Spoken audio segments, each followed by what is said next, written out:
Hello दोस्तों, स्वागत है ज्ञान अटल के यूट्यूब चैनल पर। दोस्तों, हमारी तैयारी की श्रृंखला में आज हम पत्र लेखन के टॉप 20 क्वेश्चन लेकर के आए हुए हैं। जिसको आज जिसने जिसने इसके पहले वाला हमारा पत्र लेखन का जो हमने वीडियो डाला था, अगर उसने में नहीं देखा है तो देख लीजिएगा, क्योंकि वहीं से आपको सब संबंधित क्वेश्चन बनाए गए हैं। और अगर आप उसको देख लेंगे तो और अच्छा रहेगा ये क्वेश्चन हल करने में। ये एक तरह का प्रैक्टिस पूरी हो जाएगी आपकी। और 20 क्वेश्चन, टॉप 20 क्वेश्चन है। जितने भी अगर क्वेश्चन फंसते हैं सब इसी के अंदर ही आपके UP triple SC forest guard में फंस जाएंगे, जितने भी क्वेश्चन आएंगे। उससे पहले आप एक छोटा सा निवेदन है, आप उस जरा निवेदन को देख लीजिएगा। जैसा कि मैंने इससे पहले भी, अगर आप मेरे पहले से सभी स्टूडेंट व्हाट्सएप ग्रुप से जुड़े हुए हैं तो आप जरूर इसको देखे होंगे, इस निवेदन को। तो आप जरूर इसको जरूर देख लीजिएगा। जैसा कि मैंने आपको बताया था, बहुत सारे लोगों ने बोला कि आप निरंतरता वीडियो नहीं पढ़ डाल रहे हैं और ना ही तैयारी अच्छे तरीके से हो पा रही है। तो उसका सिर्फ एक ही कारण है। आप इस कारण को अगर समझ जाएंगे, और ये कारण आपको ही पूरा करना होगा, क्योंकि ये मेरे हाथ में नहीं है। जो मेरे हाथ में है वो सभी मैं कर सकता हूँ। निवेदन है कि सभी मेरे प्यारे छात्रों से अनुरोध है कि आप लोग अगर वनरक्षक की लाइव क्लास पाना चाहते हैं तो आपको मेरी एक छोटी सी हेल्प करनी पड़ेगी। यूट्यूब की गाइडलाइन के अनुसार मैं लाइव तभी कर सकता हूँ जब मेरी चैनल को 1000 सब्सक्राइबर हो जाएंगे। तो आप सभी लोग अपने घर के सभी फोनों से मेरे चैनल ज्ञान अटल को सब्सक्राइब करें, ताकि हम साथ में मिलकर एक अच्छी रणनीति के तहत आगे तैयारी कर सके थे। एक यही हमारा वो था कि किसी तरह से हम, जिस तरह से हम तैयारी करें और एक अच्छे तरीके से हम तैयारी करेंगे। चलिए, तो आगे जो भी वीडियो है हम हमारा आज लेकर के आए टॉप 20 क्वेश्चन का, उसको देख लेते हैं। जो पहला हमारा क्वेश्चन है वो ये है कि पत्र कितने प्रकार के होते हैं। देखिए, पत्र अगर आपने उसका वीडियो देखा होगा तो आपको पता चल जाएगा। पत्र एक, पहला है एक या दो या तीन या चार। देखिए, पत्र तीन प्रकार के होते हैं। एक सरकारी पत्र, सामाजिक पत्र और व्यापारिक पत्र। तो इस तरह से इसका आंसर सी हो जाएगा। पत्र तीन प्रकार के होते हैं। अगला जो हमारा क्वेश्चन है वो है कि पत्र भेजने तथा पाने वाले को क्या कहते हैं। यानी सेंडर को क्या कहते हैं और रिसीवर को, जो पत्र भेजता है उसे क्या बोलते हैं, जो रिसीव करता है उसे क्या करते हैं, जैसे मिलता है पत्र। तो जो सेंडर होता है यानी प्रेषक होता है हमारा सेंडर, जो भेजता है। और प्रेषिती यानी कि जिसे मिलता है वो हमारा होता है रिसीवर यानी प्रेषिती। तो इसका आंसर यही हो जाएगा।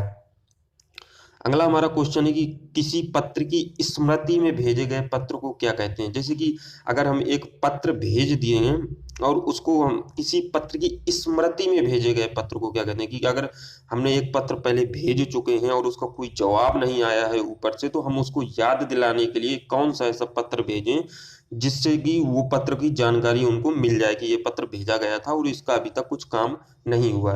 तो क्या वो परिपत्र होते हैं, वो प्रेस विज्ञप्ति होती है, या अनुस्वार होते हैं, या अधिसूचना होती। तो इसका सही आंसर हो जाएगा सी, अनुस्वार। अनुस्वार पत्र जो होते हैं वो उसकी स्मृति के लिए भेजे जाते हैं और ज्यों का त्यों भेज दिया जाता है, जो पहले भेजा गया था उसी को उस तरह से भेज दिया जाए। अगला है हमारा चौथा कि कौन पत्र नहीं है। पत्र हमारे तीन प्रकार के होते हैं, जैसे मैंने ऊपर भी बताया, शासकीय, व्यावसायिक और सरकारी पत्र। देखिए, शासकीय हो जाएगा, निजी पत्र हो जाएगा, जो निजी हम जो बधाई पत्र भेजते हैं और निमंत्रण पत्र भेजते हैं, ये निजी में आ जाता है। व्यावसायिक पत्र जो हमारे किसी भी फैक्ट्री शिकायत है, अगर माल मंगवाना है तो व्यावसायिक पत्र का इस्तेमाल करते हैं। चौथा हमारा है जो समाचार पत्र। ये समाचार पत्र हमारा नहीं होगा, क्योंकि समाचार पत्र एक कोई भी पत्र नहीं होता है। जो अगला हमारा क्वेश्चन है वो है कि अगला हमारा जो क्वेश्चन है वो है कि जब एक ही पत्र पर एक साथ कई प्रेषिताओं को भेजा जाए। ये प्रेषिताओं यहाँ हो जाएगा। जब एक ही पत्र एक साथ कई प्रेषिताओं को भेजा जाए तो उसे क्या कहते हैं। यानी कि अगर एक ऊपर से कोई सरकारी पत्र आएगा और वो सभी विभागों में भेजा जाए तो उसे क्या कहते हैं। सभी विभागों में सिर्फ एक ही पत्र भेजा जाए, एक ही तरह का पत्र सभी विभागों में नीचे भेजा जाए, उसे क्या कहते हैं। उसे ज्ञापन कहते हैं, अधिसूचना कहते हैं, परिपत्र कहते हैं, या अनुस्वार कहते हैं। देखिए, ये जो एक ही पत्र भेजा जाए उसे, तो उसे हम परिपत्र कहते हैं। क्योंकि ये ऊपर से एक जारी हो जाता है कि सभी, मैंने बताया अभी तक अगर ध्यान हो आपको, कि सभी टीचरों को थंबनेल का बायोमेट्रिक हाजिरी का जो है आदेश आया है ऊपर से, तो सभी विभागों में ये सब भेज दिया जाएगा।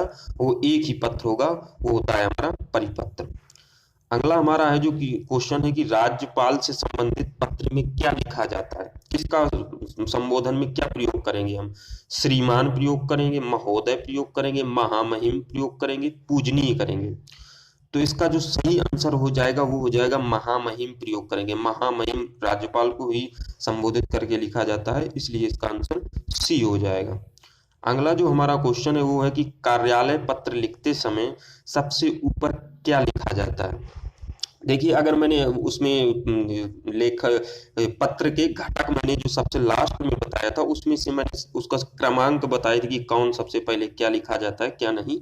तो प्रेषक का नाम तो नहीं लिखा जाता, ये तो गलत हो जाएगा। दिनांक भी नहीं लिखा जाता सबसे ऊपर, ये भी गलत हो जाएगा। अधिकारी की कुशलता भी का राज नहीं लिखा जाता। जो पत्र का क्रमांक होता है वो सबसे ऊपर लिखा जाता है, यही इसका सही आंसर बी हो जाएगा। चलिए तो अगला देख लेते हैं कि किस पत्र में संबोधन नहीं किया जाता है? किस पत्र में संबोधन? देखिए, परिपत्र में है तो परिपत्र में तो संबोधन किया जाएगा ना। अब अपने से अगर सभी विभागों में भेजा जाता है तो परिपत्र में संबोधन होता है। सरकारी पत्र में भी हम किसी सरकारी पत्र को तुम भेजते हैं तो महोदय या सेवा में जो भी श्रीमान जो भी लिखेंगे उस पर प्रयोग करेंगे। अनुस्वार में भी हमें प्रयोग करना होता है, क्योंकि हमने इसके पहले महोदय, हमने आपको इससे पहले पत्र भेजा था, उसका जवाब नहीं मिला है, तो उसमें भी महोदय का प्रयोग करेंगे। देखिए, जो आदेश होता है हमारा वो उसमें हम संबोधन में प्रयोग नहीं किया जाता। आदेश का मतलब क्या है कि हम किसी को ऊपर से अगर आदेश आया तो उसमें ये थोड़ी समझ करेंगे कि भैया आप मेरा ये काम कर दीजिए, वो थोड़ी वो बोलेगी। इस आदेश है, इसे आपको फॉलो ही करना पड़ेगा। ये ऊपर से आदेश है पूरा, तो इसका आदेश में हमेशा संबोधन नहीं होता है।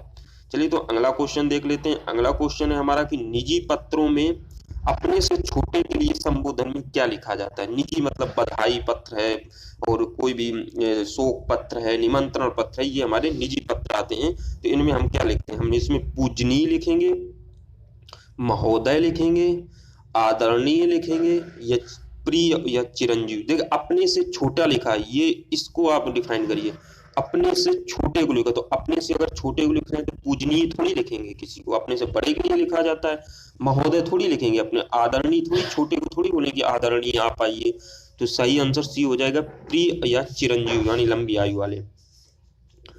अगला जो हमारा क्वेश्चन हो जाएगा वो हो जाएगा हमारा निजी पत्रों में अपने से बड़े के लिए संबोधन में। देखिए, उधर छोटे को बोल रहा था, इधर बड़े को लिखना है। तो बड़े को अपने से बड़े के लिए संबोधन में प्रिय तो नहीं लिख सकते, क्योंकि प्रिय अपने से बड़े को नहीं लिख सकते हैं। चिरंजीव अपने से छोटे में, प्रिय और चिरंजीव अपने से छोटे के लिए लिखते हैं। पूज्य श्री लिख सकते हैं, इसका सही आंसर पूज्य श्री हो जाएगा। महोदय भी नहीं लिख सकते हैं, तो इसका सही आंसर हो जाएगा पूज्य श्री, यानी अपने से बड़े के लिए। अगला जो हमारा क्वेश्चन है कि व्यावसायिक पत्रों में संबोधन के लिए क्या लिखा जाता है? जो व्यावसायिक यानी किसी अगर फैक्ट्री को माल मंगवाना है दूसरी फैक्ट्री से, तो वो तो सब आपसी हो जाता है भाईचारा, तो इसलिए प्रिय साहब का भी प्रयोग कर सकते हैं और प्रिय महोदय का भी प्रयोग कर सकते हैं। तो इसका सही आंसर यही हो जाएगा। अगला है कि किस पत्र की भाषा शैली मैत्रीय भाव की होती है? मैत्री भाव इस 3 पत्रों की भी मैत्री भाव की होती है। जैसे निजी पत्र होते हैं, उसमें हम किसी अगर भाई बंधु को भेज रहे हैं, बधाई पत्र भेज रहे हैं, तो उसमें निजी पत्र में भाषा मैत्री हो जाती है कि आपको बुलाया गया है, तुमको बुलाया गया है, तो निजी पत्र में भी हो जाती है। व्यावसायिक पत्र में भी, क्योंकि वो सब आपसी लोगों का ही व्यवसाय होता है, और किसी व्यवसाय से संबंधित माल मंगवाने के लिए वहाँ बड़ा छोटा नहीं होता है, तो उसमें भी हम मैत्री भाव का प्रयोग कर सकते हैं। और अर्धशासकीय पत्र जो होता है कि जो अपने से छोटे यानी बड़े से कनिष्ठ छोटे को भेजा जाता है, कनिष्ठ को, तो उसमें भी हम मैत्री भाव का प्रयोग कर सकते हैं, क्योंकि वो हमसे छोटे पद पर होगा, तो वहां पर हम मैत्री भाव का प्रयोग कर सकते हैं। अगला जो हमारा क्वेश्चन है वो है कि कार्यालय आदेश जारी किए जाते हैं। कार्यालय आदेश हैं वो किसे जारी किए जाते हैं? तो हमेशा अधीनस्थ कर्मियों को जारी किए जाते हैं, यानी छोटे कर्मियों को, कि जो अपने से पद से नीचे। अब बड़ा जो ऑफिसर बैठा होगा प्रमुख, तो वही तो छोटे सभी को बताएगा कि आपकी ड्यूटी यहाँ से यहाँ ट्रांसफर कर दिया गया, आपको इसमें पहले आप बाबू थे तो अब आप ये वाला कार्य संभालेंगे, आप ये कुर्सी से उठ के 12 नंबर कुर्सी पर बैठ करके दूसरा काम फीस सबमिट वाला काम करेंगे। तो वहाँ अधीनस्थ कर्मचारियों के लिए ये प्रयोग होता है। अगला क्वेश्चन है कि जब किसी पत्र के अनेक प्रेषित हों तब वो क्या कहलाता है? जब किसी पत्र के अनेक प्रेषित हों तो उसे हम क्या बोलते हैं? परिपत्र बोलते हैं। इसके पहले भी ये क्वेश्चन आया था, तो इसका सही आंसर हो जाएगा। तार को क्या कहा जाता है? ये देखिए, इससे पहले भी 2018 वाला जो फॉरेस्ट गार्ड का पेपर हुआ था उसमें ये क्वेश्चन पूछा भी गया था कि तार को क्या कहा जाता है। शायद उसमें ना हो तो कोई यूपी ट्रिपल एससी के एग्जाम में पूछा गया था, तो इसलिए मैंने इस क्वेश्चन को भी लेते आया। तार को क्या कहा जाता है? तार को द्रुतगामी कहा जाया करता है, ये आप याद रखिए। कहा जाता था, कहा जाता है नहीं। अगला है हमारा क्वेश्चन कि ऐसे सरकारी पत्र जो अपने समकक्ष या अधीनस्थ को लिखे जाते हैं, लिखे हो जाएगा यहाँ पे, थोड़ी मिस हो गया, उन्हें क्या कहते हैं? ऐसे सरकारी पत्र जो अपने समकक्ष या अधीनस्थ को यानी नीचे वाले को, तो परिपत्र होता है तो ऊपर से बड़े वाले को, व्यक्तिगत अपने से बराबर वाले को लिखा, शासकीय पत्र होते हैं तो अपने जो शासन जारी करेगा सरकारी पत्र होते हैं वो नीचे वालों को ही होते हैं। इसका सही आंसर हो जाएगा अर्ध सरकारी पत्र जो होते हैं वो अपने से नीचे वालों को जारी किए जाते हैं। अगला क्वेश्चन हो जाएगा हमारा कि सरकारी पत्रों में किस संबोधन का प्रयोग होता है? सरकारी पत्रों में देखिए, महाशय का प्रयोग बिल्कुल नहीं करेंगे, ये तो बिल्कुल ही गलत हो जाएगा। मान्यवर का बिल्कुल भी गलत हो जाएगा, श्रीमान का बिल्कुल भी गलत हो जाएगा। तो हमारा जो बी नंबर है महोदय या महोदया, अगर महोदय अगर मेल है तो महोदय, अगर फीमेल है तो महोदया लिखेंगे, ठीक है। अगला जो हमारा क्वेश्चन हो जाएगा, देखिए आपको पूरे बाकी समझ में आ रहे होंगे क्योंकि आपने इससे पहले भी पत्र लेखन का पूरा स्पष्टीकरण द्वारा आपने पूरा मैंने उसको एक एक करके टॉपिक साइज समझा दिया है। तो आप यहाँ पर एक प्रैक्टिस के लिए मैंने 20 क्वेश्चन टॉप लेके आए थे, बाकी यहीं से ही सभी क्वेश्चन घूम घूम के आते रहते हैं जितना भी है, बाकी ज्यादा आपको टेंशन लेने की जरूरत नहीं है। बाकी अगर जब मैं UP triple SC forest guard का प्रैक्टिस सेट हल करवाऊंगा तो उसमें से मैं एक दो क्वेश्चन डालूंगा तो और भी जो क्लियर आपकी जो जानकारी रह जाएगी तो वहां स्पष्ट हो जाएगी। अगला क्वेश्चन है कि कार्यालय पत्र में इनमें से क्या होना चाहिए? कार्यालय पत्र में इनमें से क्या नहीं होना चाहिए? नहीं होना चाहिए। देखिए स्पष्टता है तो ये तो सही है, स्पष्टता तो होनी, किसी भी अगर पत्र में स्पष्टता जरूर होनी चाहिए। अगले जो हमारे वो है तो हमारा ये है कि आडंबर भाषा शैली का प्रयोग होना चाहिए, संक्षिप्तता का प्रयोग होना चाहिए, प्रयोग नहीं होना चाहिए, या सरलता का प्रयोग नहीं होना। देखिए संक्षिप्तता बिल्कुल थोड़ा सा ही होना चाहिए, अब आप इतना थोड़ी है कि पूरा भंडार करके लिख दिए हों। संक्षिप्तता तो होनी चाहिए, छोटा होना चाहिए, सरलता, सरल भाषा में लिखा जाना चाहिए।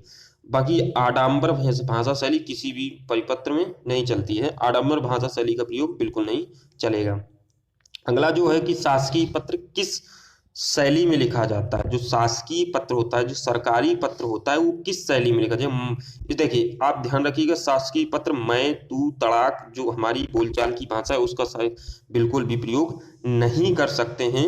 तो इसलिए इसमें प्रथम शैली का प्रयोग बिल्कुल नहीं होगा, मध्यम शैली का प्रयोग, अन्य शैली का प्रयोग हो जाएगा, किसी भी पुरुष शैली का प्रयोग, ये भी गलत है। तो इसका आंसर हो जाएगा हमारा सी।